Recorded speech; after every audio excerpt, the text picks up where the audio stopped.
Halo, Shalom. Perkenalkan, nama saya Quincy Mainake, NIM 2021-36006.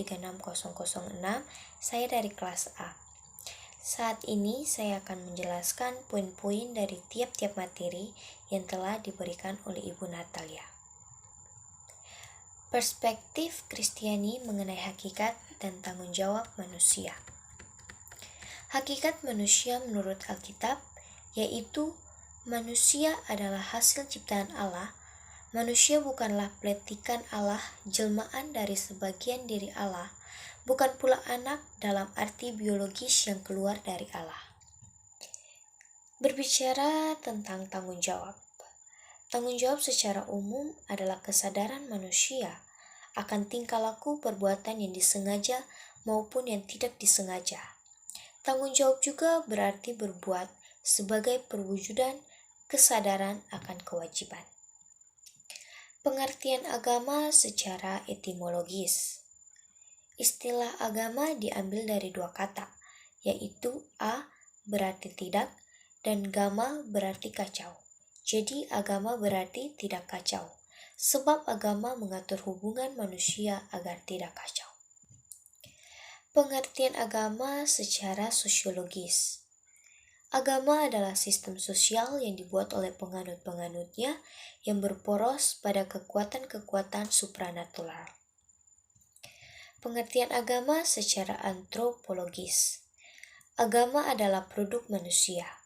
Manusia menciptakan agama karena memiliki kepentingan dengan agama, supaya melalui agama manusia dapat menyesuaikan diri dengan lingkungan hidupnya sendiri, lingkungan masyarakat, dan lingkungan lainnya yang dirasakan transenden.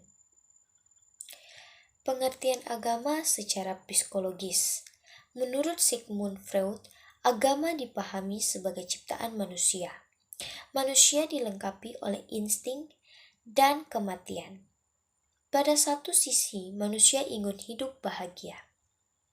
Namun di sisi lain, manusia diperhadapkan dengan bahaya, kesukaran, kesulitan, dan kematian. Pengertian agama secara teologis. Menurut Calvin, dalam diri manusia selalu ada kerinduan untuk menjadi mirip dengan Allah. Kerinduan itu dinamakan semen religionis atau sensus definitis atau dasar keagamaan secara laten. Kemudian berkembang menjadi agama murni. Semen religionis menyebabkan manusia mencari Tuhan. Banyak orang yang mengira etika dan moral itu sama.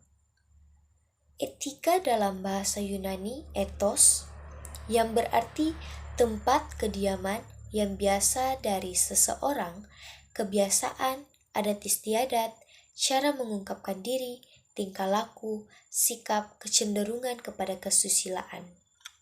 Sedangkan moral dalam bahasa Latin mores, yaitu mengenai kesusilaan atau kebiasaan baik yang berlaku pada sesuatu kelompok tertentu.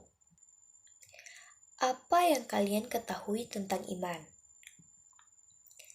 Iman dalam kekristenan adalah suatu keyakinan sentral yang diajarkan oleh Yesus sendiri dalam kaitannya dengan Injil atau kabar baik.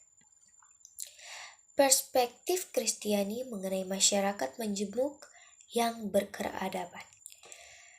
Masyarakat majemuk yang berkeadaban adalah suatu masyarakat yang memiliki keberagaman latar belakang kehidupan yang berbeda, baik dari aspek suku bangsa, ras, agama, dan keyakinan, maupun kulturalnya di mana dalam hidup bersama, setiap orang atau kelompok masyarakat saling menunjukkan akhlak, kesopanan, dan kehalusan budi berdasarkan norma-norma yang berlaku. Ciri-ciri masyarakat majemuk yang berkeadaban. Mereka saling keterbukaan, berpikir progresif dan konstruktif, kesadaran dan berperilaku sesuai norma hukum yang berlaku, pengakuan terhadap hak-hak asasi manusia. Adapun sifat-sifat masyarakat majemuk yang berkeadaban. yaitu sukarela, swasembada, swadaya, dan kemandirian. Perspektif Kristiani mengenai politik. Secara etimologis, istilah politik berasal dari bahasa Yunani, polis dan politea. Polis yang berarti benteng, kota, negara, dan suatu bentuk negara tertentu, misalnya demokrasi, kesatuan, dan lain-lain. Politea, penduduk atau warga negara, hak warga negara, dan kewarganegaraan, tata negara, dan bentuk pemerintahan. Nilai-nilai yang perlu diacu umat Kristen dalam melaksanakan tanggung jawab di bidang politik. Yang pertama, kasih, keadilan, kebenaran, kerendahan, ketulusan, kejujuran, kepeloporan, kebangsaan, kesamaan, kebebasan, kemerdekaan, kesetiaan, dan kesetiakawanan. Perspektif Kristiani mengenai hukum. Hukum adalah perlindungan kepentingan manusia yang berbentuk kaidah atau norma. Hukum diciptakan untuk melindungi kepentingan dan mengatur cara manusia memenuhi kepentingannya itu. Hukum sebagai penguasa. Jadi, setiap orang harus tunduk kepada hukum tanpa terkecuali. Ada 3 hal yang berhubungan dengan hukum Tuhan. Manusia berdosa dan dibaharui. Manusia membutuhkan hukum untuk membatasi kebebasannya. Yang kedua, hukum Taurat sebagai pedoman dan pengajaran. Dan yang ketiga, hukum kasih.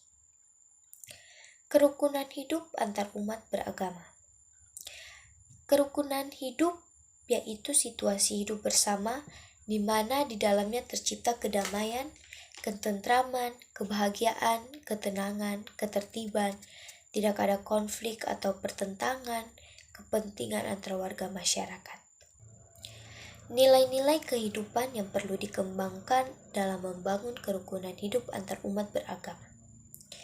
Mengembangkan sikap hormat, menghormati dan bekerja sama antara pemeluk agama, mengakui dan memperlakukan sesama manusia sesuai harkat dan martabatnya sebagai makhluk ciptaan Tuhan. Tidak memaksakan suatu agama dan kepercayaannya kepada orang lain, mengakui persamaan derajat, persamaan hak dan kewajiban setiap manusia tanpa membedakan suku, keturunan, agama, jenis kelamin, kedudukan sosial, warna kulit, dan lain-lain. Oke, jadi kesimpulannya yaitu manusia adalah ciptaan Allah yang segambar dan serupa dengan Allah, yang artinya kita memiliki sifat yang sama dengan Allah. Kita sebagai umat manusia memiliki etika dan moral yang beragam, yang artinya Tuhan menciptakan kita dengan kelebihan dan kekurangan kita masing-masing. Kita juga hidup dilandasi dengan hukum. Jadi segala perbuatan yang telah kita perbuat dan yang sudah melanggar peraturan tersebut, kita akan mendapatkan sanksi atau akan dihukum dengan peraturan yang telah berlaku.